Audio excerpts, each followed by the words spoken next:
Hello, ladies and gentlemen. Welcome to Calls. This is the 2024 Valero Texas Open Initial Research Show. As you can see, the fandom has come off. It has not been a very good day. Duke losing to North Carolina State and could not get Thomas Dietrich across the pay line. But congratulations to Stephen Jaeger. Remember when I said that he was going to be pretty much a full fade? Yeah, it was great. So did not get hardly anything right for the Texas Children's Houston Open. So we're gonna try to be a whole lot better this week for the Valero Texas Open. Don't want to think about too much more. Let's just move on to the next week, shall we? And let's get into it. All statistics provided tonight and every night are from FantasyNational.com. It is the best golf analytics tool out there for your money. It's going to make you a much smarter gambler, a much better golf DFS player. Go check out FantasyNational.com. You will not regret it. In the description to the video, there are links to all of the social media. First off, my X and Instagram, where I post research every Monday on the PGA Tour. That'll come out tomorrow, obviously, for the Valero Texas Open. Generally around previous winners, some course statistics, some patterns of those previous winners and who fits the criteria in the field this week. So if you want to see the weekly research that I do on the PGA Tour, then give me a follow over at your preferred social media site. X is also where I place my weekly betting cards and my top player usage in DFS. So if you want to see those pieces of information, give me a follow over at X. And then finally, Gabe's handle is in the description. He writes a very good article called The Fringe. It's a great way to start your week of preparation. Comes out every Sunday morning. It's a great read. Highly recommend it.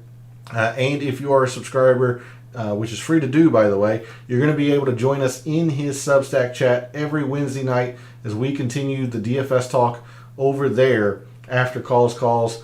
So show him some support. Follow him over on social media and subscribe to that article. Again, it's free to do so. Lastly, we are live. Chat's open. Want to hear from you all. How was your Texas Children's Houston Open? Did you have Stephen Jaeger? Did you have Finau, who had not been playing the best, but certainly played very well this week? David Skins and Taylor Moore, these players. How was your DFS? Is your bracket still in decent shape with the Final Four set now? And then moving forward with the Valero, who do you think is the favorite early on in your research? How much do you know of TPC San Antonio? All of that good stuff. So let's do our initial research for the 2024 Valero Texas Open. And we start on a Sunday evening, as we always do, over the GCSAA tournament fact sheet for the tournament of the week. We are in San Antonio, Texas, at TPC San Antonio, specifically the Oaks course. There are two courses for TPC San Antonio: the Canyons, which is a Pete Dye design, and then the Oaks course, as you can see, is a Greg Norman design. So nothing to do with architect, but TPC San Antonio, the Oaks course, has hosted the Valero Texas Open back to 2010. So plenty of historical data that we'll be able to look at tonight and throughout the week.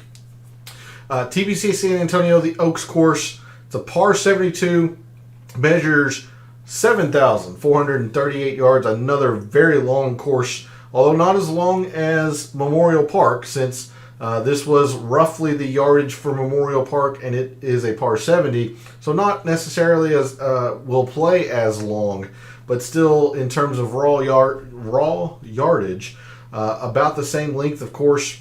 So par 72, the traditional 4 par 3s, 4 par 5s here at the Oaks course. The greens slightly larger than tour average at 6,400 square feet.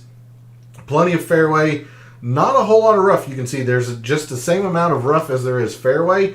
There's a lot of native area here around the Oaks course. Only 3 holes with water in play, so not a huge factor here. And for seemingly the past month, we are in the same surface type. We are on POA Trivialis overseeded greens. So we had this for the Players, for the Cognizant Classic, I believe. The Valspar. So the Players, the Valspar, of course, last week at the Houston Texas Children's Houston Open, and now, of course, this week for TPC San Antonio. POA Trivialis, pretty darn common, or getting to be pretty darn common on the PGA Tour. The rest of the course is Perennial Rye Overseed, which is a common pairing with the POA Trivialis Overseed. Of course, the Bermuda that is dominant throughout the South, not alive yet, still dormant. So a lot of Perennial Rye is coupled with these with the POA Trivialis Overseeded greens. So there's a look at the course statistics, I guess, if you will, the tournament fact sheet, main takeaways. We're looking at another long course this week, a little bit larger than average greens, but as we'll see, they're not easy to hit. Not a lot of rough. So another situation, kind of like where we were last week in Memorial Park, or at Memorial Park, where the rough isn't really too much of a drawback. Only 3 holes with water in play, and the biggest takeaway probably is, again, we are on POA Trivialis overseeded greens. All right, so let's move to Fantasy National, and we will look at the players in the field for this year's Valero Texas Open as of right now. You see I've got the 2024 season filter set. Some pretty big names here this week. Ludwig Ober, Hideki, a few others a little bit further down. You'll see that there's a star next to Stefan Jaeger. He has chosen not to play after originally committing. Your defending champion, Corey Connors, Matt Fitzpatrick, Rory here this week, Max Homa, Colin Morikawa. A lot of big name players choosing to play the Valero Texas Open this year, whether that is for or as a tune-up to the Masters or whatnot. That would be my guess, but this is going to be a pretty strong field this week. There are 3 players that have decided not to play after originally committing. Matt Wallace, Scott Stallings, and Stefan Jaeger have decided not to play the Valero Texas Open this year, or after committing. So make sure you make a note of that. But our top performers in 2024 here at the Valero Texas Open this week. Christian Bezuidenhout is our number 1 total performer in 2024. Ludwig Ober, Doug Gim, Eric Van Rooyen, Mav McNeely, Hideki, Keith Mitchell, Alex Noren, Ben On, and Harris English round out the top 10 in terms of total performance in 2024. Going to check very quickly here, Doug Gim, see if the Texas Children's Houston Open is in. It is not, since Doug Gim played this past week. We can also check Alex Noren, who was there. Not. So this will probably get updated tomorrow when Fantasy National loads in the results of the Texas Children's Houston Open. But there's a look at our top performers in the field this week in terms of total performance in 2024. I'm going to remove the 2024 season filter we just saw in the GCSA tournament fact sheet. This is another long course. So we're going to take a look at performance on long courses. On courses that are over 7,400 yards, our top performers in the field this week: Sam Stevens, Akshay Bhatia, Matt Kuchar, Kevin Chappell, Max Homa, Nico Echeverria, Michael Kim, Corey Connors, Colin Morikawa, and Nikolai Højgaard are our top 10 in terms of performance, total performance on long courses the past couple of years. All right, before we get too much further, let's go ahead and take a look at the course breakdown in Fantasy National. Of course, again, we are at the Oaks course. Do not confuse that, or do not confuse TPC San Antonio simply with the Oaks, because there is a Canyons course. We are specifically looking for the Oaks course at TPC San Antonio. TPC San Antonio, the length comes in the par 5s. You see one decent eagle rate here, a little bit over 2%, measures to 550 or 553, but the rest of the par 5s are pretty darn close to 600 yards. Some of them even over it. 602, 604, 591. Long par 5s here at the Oaks course, and the par 3s can get long as well. 171, which is fairly middling in terms of length. You got a 207, you have a 241, and a 183, which is about average length for the PGA Tour. So two very, very long par 3s to go with two medium lengths. So there is where a lot of the length of TPC San Antonio, the Oaks course, comes in. If we look for ease or easiness or difficult, we look for the 9th and 10th most difficult holes. You see the 9th and the 10th both played over par, so we're going to have to go or increase our difficulty here. We look at the 12th, it is 100th over par. 13th is 200ths under. So in between the 12th and 13th most difficult holes is where par falls, tending to be on the difficult end of average there. Now, yes, you do have a few holes that are good scoring opportunities. These par 5s, 2/10ths, 4/10ths of a shot under par, a quarter of a shot under par. That is the very short drivable par 4 17th, plays to a quarter of a shot under par, a 10th. So you do have some scoring opportunities here, but you also have holes that double bogey can creep in if you are not careful. Opening hole, quarter of a shot over par. The par 4 4th, quarter of a shot over par. Par 4 9th, quarter of a shot.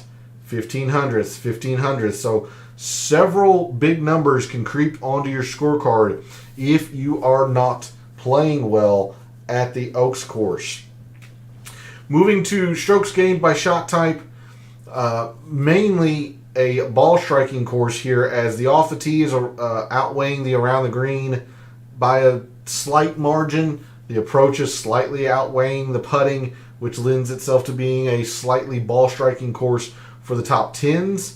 We move to the top 5s. Putting catches the approach. Of course, if you're putting well, you would expect to rise on the leaderboards, but you see the off the tee starting to distance itself from the around the green. And then for our winners, it's a massive ball striking course. Look at the approach. Really, really outperforms the putting even for the winners, which is very odd considering normally your winners are just putting the daylights out. Not the case here. They are still putting well, but you really have to be solid ball striking here at the Oaks course. Almost 1.5 strokes per round with the approach. Almost 9/10ths per round off the tee. So we are looking at a ball striking preferred course here at the Oaks course. And then we look at strokes gained by hole by par, the 5s outweighing the 4s, which outweigh the 3s. Pretty normal distribution there, although the 3s are lagging a decent bit behind the par 4s. We move to the top 5s. As par 3s start to try to catch up a little bit. And then for our winners, it's all about the par 5s. You just have to take advantage of the 3 of the 4 good scoring opportunities here at the Oaks course, and those are the par 5s. So we're looking at ball striking, we're looking at par 5s, maybe a little bit of par 4s, but we'll really get into the details of that in Microsoft Excel. Moving to hole composition, you see the par 3s evenly split. We've got one would probably be classified as short. It's actually 171, so short to medium length. 185, or right in the middle of this bucket here. Got a fairly long one at 207 and then a 241. So at least in terms of hole composition, nothing to do in terms of specific length of par 3s. Par 4s, we do have that drivable par 4 17th, 347. We have plenty of short par 4s, and Memorial Park was quite a bit like this as well, except their par 3s were pretty long, and the par 5s played extremely long. There were a few short par 4s at Memorial Park. Not this many. There half of your par 4s at the Oaks course, 5 of your 10 measure from 400 to 450. 4 measure from 450 to 500. We do not have any par 4s over 500 yards on the scorecard here at the Oaks course. And then your par 5s evenly split between 550 and 650 on either side of the 600 boundary. So there's a look at your hole composition. We look at approach shot distribution, at least in terms of against the tour average course. Majority of your approach shots actually come from short, and that is a lot to do with these short par 4s, 75 to 100, 100 to 125. Again, against the average, or the average PGA Tour course. Honestly, the majority of your approach shots come from 150 to 175, just overall here at the Oaks course, about 20%. Historic cut line. It's been all over the place. Weather has a big factor here at the Oaks course. If the wind is calm, it's going to play much, much easier. It's been as low as even par. If the wind really starts to whip up, make it very, very difficult. It's gotten as high as +7. We're generally looking at around this +2 area, +1 to +2, depending on the wind and the quality of the field. So, again, putting it in the average difficulty, but certainly on the more difficult end of average. Scoring distribution, Eagles absolutely non-existent. Even with 4 par 5s, there's really only one attackable par 5. The rest of these par 5s, even some of the bigger hitters, will be laying up just due to hole shape and whatnot. 602, 604, even 591, not all conducive to being attacked in 2.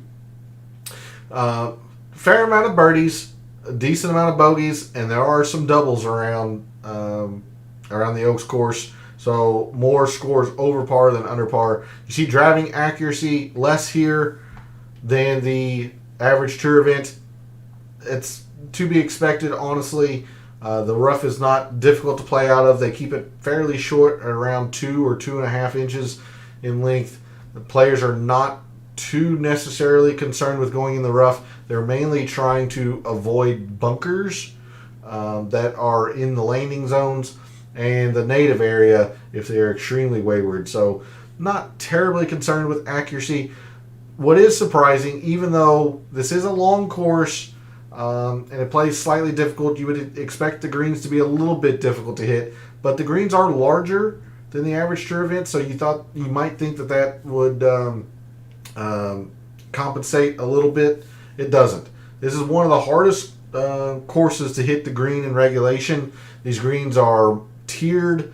They are protected by false edges, a lot like Memorial Park. So they do play much smaller than their 6,400 square feet would say. So less than 60% green and regulation percentage here. However, the scrambling, unlike Memorial Park, scrambling is easier here.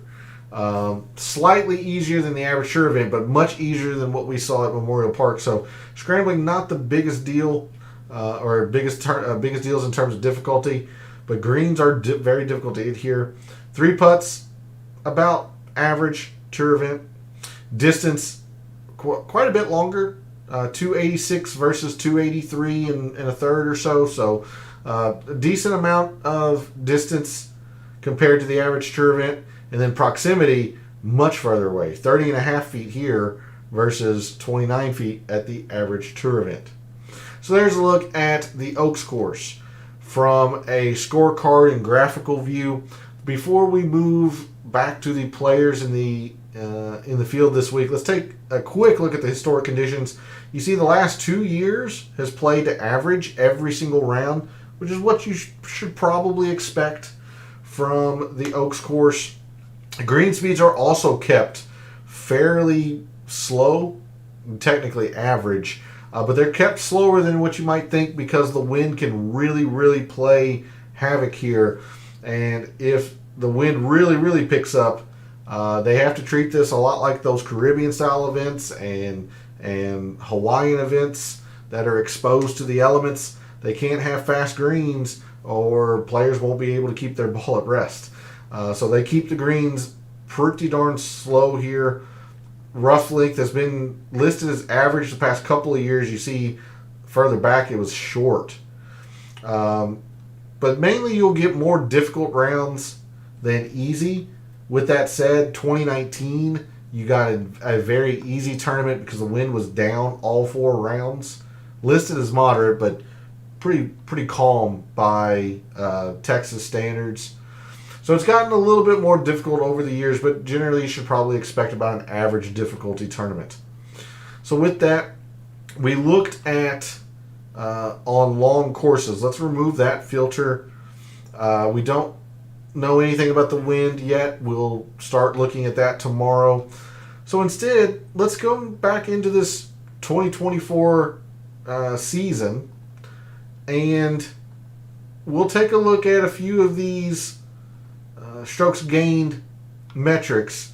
So in the 2024 season, our top off the tee players in the field this week at the Oaks course: Rory, Keith Mitchell, Cam Champ, Kevin Yu, Kevin Doherty, Corey Connors, Ben On, Alejandro Tosti, Mav McNeely, and Carl Yuan are our top 10 in terms of off the tee.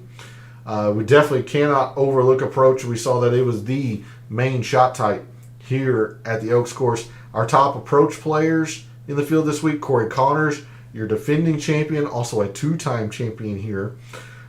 His other win, I believe, in 2019.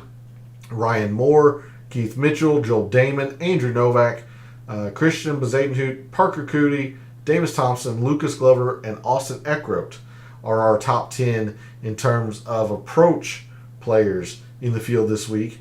And then you will have to give me a moment as I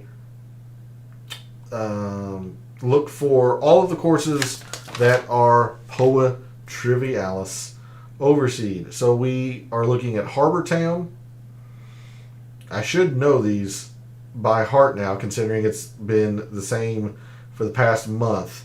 Harbortown, Innisbrook, of course, where we were for the Valspar, Quail Hollow, host of the Wells Fargo. I believe it's that top one.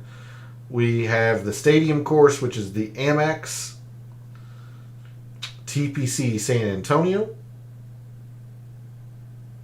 the Oaks course, TPC Sawgrass, and TPC Scottsdale. So if we apply those filters, or just look at those courses, and then the last 2 years, of course, this will change since Memorial Park was POA Trivialis overseed this past week. So this will change come tomorrow when Fantasy National loads in the results of Houston. But in the past 2 years, your top putters on POA Trivialis overseed, this are on POA Trivialis overseed. Gosh, I can't talk. Your top putters in the past 2 years on that surface: Sam Ryder, Matt Kuchar, Taylor Montgomery, Brendan Todd, Tommy Fleetwood, Aaron Baddeley, Ben Griffin, Chad Ramey, Adam Scott, Thomas Dietrich, and Brian Harmon. Those are your top, technically 11, since 2 were tied for 10th. Those are your top putters on this surface in the field this week for the Valero Texas Open. All right, let's remove that. We saw pretty clearly that par 5s resonated quite a bit throughout the top 10, the top 5 winners. So your top par 5 performers In the field this week, Doug Gim, Bo Hostler, Matt Fitzpatrick, Mark Hubbard, Jimmy Stanger, Eric Van Rooyen, Kevin Yu, Keith Mitchell, Cameron Champ, and Max Homa. Those are your top 10 in terms of par 5 performance. All right, let's go to the tournament history, figure out and see who has been the best here at the Oaks course and who's played it well, who has not played it well. We are only going to be focused on going back to 2019. Again, remember the 2020 Valero Texas Open was canceled because of 2020 reasons. So we're really going to be trying to focus on just the previous 4 years or previous 4 editions, and that's what I've brought in over to Microsoft Excel. You see Corey Connors, pretty clearly the number 1 strokes gained total player. His 2 wins in this 4-year time span, also a top 15 and a middling. Matt Kuchar has played extremely well the past 4 years here. Top 10, top 15, and then 2 other podium finishes. Very, very strong. Charlie Hoffman's been very good here. 2 runner-ups, a top 25 and a missed cut. Lucas Glover is 4 for 4. Streelman is 3 for 3. Jordan Spieth wins this event in 2021. Has played solid here. Ricky has been good here. 2 top 20s, a top 10, and a missed cut. Pretty darn solid. Martin Laird has been fairly solid here as well. Let's see. Others that might catch our eye.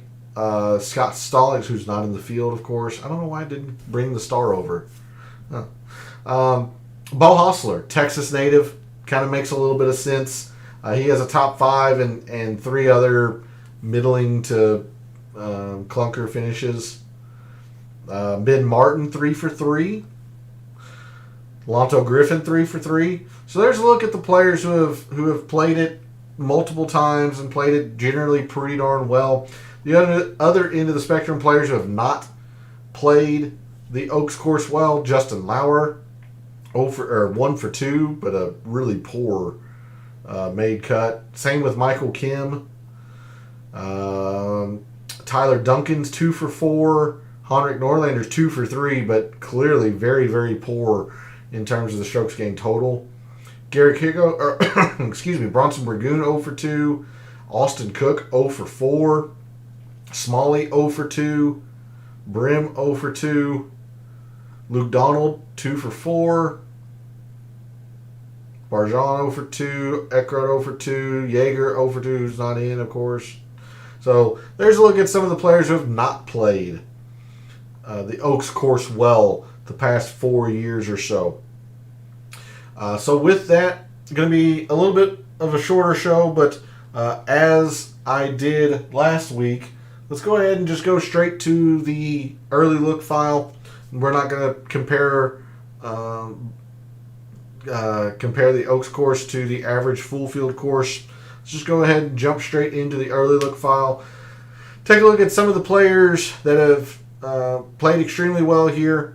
So this is, again, just bringing in that strokes gained total tab or the tournament history page view into Microsoft Excel and showing you where the strokes gained or where these players are performing their best.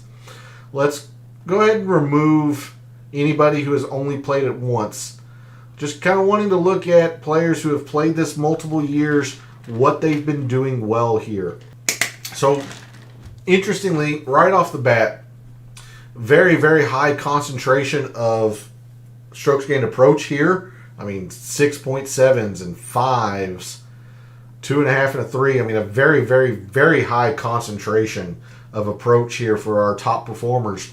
But what kind of stuck out to me, other than Corey Connors, who is just not a good around the green player, you see he has done all of his damage with the ball striking, which is generally what he does, especially here with the approach. There's been some pretty solid performance in around the green. It's not that it's overwhelming like the approach. I mean, 6.7, the highest here. The highest is Jordan Spieth with a 3.2 in the around the green. You see, even he's preferring or playing more favorably with the approach. He's a good around the green player, but what stuck out to me is that, it's just fairly consistent, I guess. It's just generally solid, which is a little bit surprising considering what we saw in the course breakdown. If we look at the players who have played it multiple years, you look at that. So every single player that has finished inside the top 35 with an average, like Lonzo Griffin has played 3 times at the Oaks course, has averaged a 34th place finish. Not a single one of these players has missed the cut. This is 13 players. That's probably enough. Yeah. So of these top performers who have not missed the cut here at the Oaks course, we have a 1.0 and off the tee. Got a couple of pretty poor performances from Baddeley and Brendan Todd. Some, kind of field average performances. It's going to be important, but not a huge draw, I don't think. Instead, the approach here is a 2.3. That's pretty solid, even with Vincent Whaley being horrendous with the irons here at the Oaks course. Aaron Rai hasn't been good with them. Streelman hasn't been good with them. So even so, we still have a 2.3 in the approach. The around the green, a 1.4, and the putting is a 1.3. So again, a whole lot here in the irons. Moving to driving, greens, fairways, look at the distance. At least for the players who have performed consistently the best at the Oaks course, not a big factor. Not a big factor. Everyone's generally hitting driver, so you're not gaining a whole lot with the driver. Brendan Todd, Aaron Rai, these guys, Matt Kuchar, Snedeker, these guys aren't long, and yet these are some of the most consistent performers at Valero the past 5 years. So distance, not a big thing at all. Fairways, not really. Not particularly. That's less than 1. Instead, it kind of looks like good drives gained, although you do have some, couple of really poor performances. So this is a 2. Greens is a 2.6. Greens are generally difficult to hit here. So if you're gaining greens, makes a little bit of sense. We could be looking at opportunities gained. That might be something else as well. So nothing really stands out in terms of driving and greens except for maybe good drives gained. So nothing a whole lot there. We'll really dig into the data tomorrow when we look at prior leaderboards and then the raw data of Valero and the Oaks course. Looking at scoring, pretty even, at least seemingly with the eye test. Having said that, there's not a single player negative in bogey avoidance, 2.2 versus a 2.3. So yeah, fairly even. You just have a couple of players that are slightly less than field average in the birdies gained. As we have said many, many times this year, seemingly the more consistent metric is the bogey avoidance, the higher raw number being in the birdies gained. Moving into par 3s, 4s, 5s. Par 3s don't look to be a big deal. We saw this in the course breakdown. Like the par 3s just aren't doing a whole lot here. That's a 0.6. The par 4s, 3.3. Par 5s are kind of where it's at, even though it's less than the par 4s. This is a 2.1. So more than 3.5 times the strokes gained in the par 5s than we get in the par 3s. I just don't see much here, and the data will probably back that up tomorrow. We look at the par 4s. The Connors, that's where Connors has done all of his damage, seemingly. Streelman's been very good at them. Remember, we have 1 at this range, 5 here, and 4 here. So let's see. This is a 1.4. That's a 0.9. So technically, I guess it would be the 400 to 450, but kind of just looks like all par 4s, to be honest with you. at least early on in our researches this week. All par fours. Par fives, you see a lot of correlation here. I mean, even if we keep extending this, like everybody inside the top 40, with the exception of Scott Stallings, who's actually not in the field, so I can go ahead and remove him. Everybody in the field this week who has played consistently well at the Valero, they're positive on the par fives. You just got to score on them. I know I've said that about several courses lately, but you do. You got to take advantage of these par fives on these courses. That's your best scoring opportunities. And that's what the best players year over year at the Valero have done. You see Spieth, winner in 2020. Connors has been good at them. He hasn't been great, but he's been good. Charlie Hoffman's been very consistent here, taking extreme advantage of the par fives. Hideki, Matt Kuchar, just lots of success in the par fives. It does appear that you would be looking at the 550 to 6 right now, but we'll confirm this tomorrow in the Data Dive show, but perhaps it's the 550 to 6. All right, we'll finish the show off with proximity. Now, some elite correlation for the best of the best players here at the Valero in terms of total procs, but it really falls off quickly there. Aaron Baddeley's not been good, and Whaley's not been good, but they've been decent in terms of their performances. Look where a lot of the high concentration of green is. It's kind of in this 100 to 125 area. Yeah, I know Snedeker's a little bit negative. Jordan Spieth's essentially field average. But a lot of it's coming in this 100 to 125, it looks like. That's 11.9. That's pretty high for that short of a distance. Maybe the 175 to 200, but it really falls off here towards the bottom half of the sample size we're gathering. So, interesting look there for the Oaks course. I'll bring everybody back in to the field this week. That's going to do it for the show this evening. Again, a little bit on the shorter side since I'm not comparing against the full field course averages.